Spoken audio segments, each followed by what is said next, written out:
Assalamualaikum warahmatullahi wabarakatuh. Kenalkan, nama saya Muhammad Hasan Maulana dari kelas PPK 2B. Di sini saya akan menjelaskan bagaimana menjadi komunikator yang baik. Namun sebelumnya kita perlu mengetahui apa itu pengertian dari komunikator.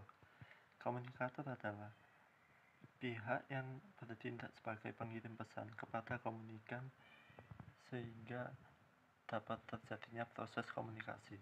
Dengan kata lain, komunikator merupakan seseorang atau sekelompok orang yang berinisiatif untuk menjadi sumber dalam sebuah hubungan. Untuk dapat menjadi komunikator yang baik, kita perlu untuk memposisikan sebagai pendengar yang bijak dan cerdas. Mendengar adalah pintu sumber informasi. Dari mendengar, kita akan mampu menyaring berbagai hal yang masuk ke reseptor yang ada pada diri kita sehingga kita dapat melakukan feedback sehingga terjadi suatu komunikasi yang baik. Yang kedua yaitu kontak mata. Dengan menjaga kontak mata, lawan bicara akan merasa dihargai dan diakui eksistensinya. Jadi kita dalam berkomunikasi harus dapat menjaga kontak mata pada lawan bicara kita, seperti jangan memalingkan wajah, jangan menunduk, dan jangan sibuk dengan objek lain atau yang lain-lain. Dan kita harus tetap fokus terhadap objek lawan bicara kita. Yang ketiga yaitu jangan takut untuk berbicara. Komunikator adalah pembicara. Tentu ia harus berani untuk mengeluarkan pendapat dengan berbicara. Banyak orang yang akan takut berbicara karena cemas akan salah dan disalahkan. Benar atau salah, itu belakangan. Yang penting berbicara dulu. Kemunculan nervous di awal-awal ketika pertama kali berbicara, terutama di muka umum, wajar sekali.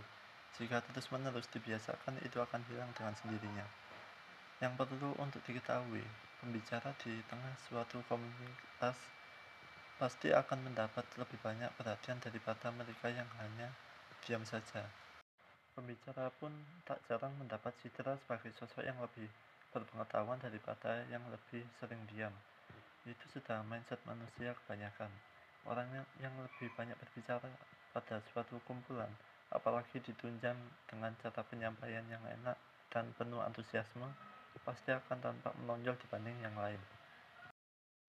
Yang keempat yaitu kuatkan dengan ekspresi nonverbal. Pada dasarnya, berkomunikasi dapat dilakukan dengan dua cara, yaitu verbal dan nonverbal.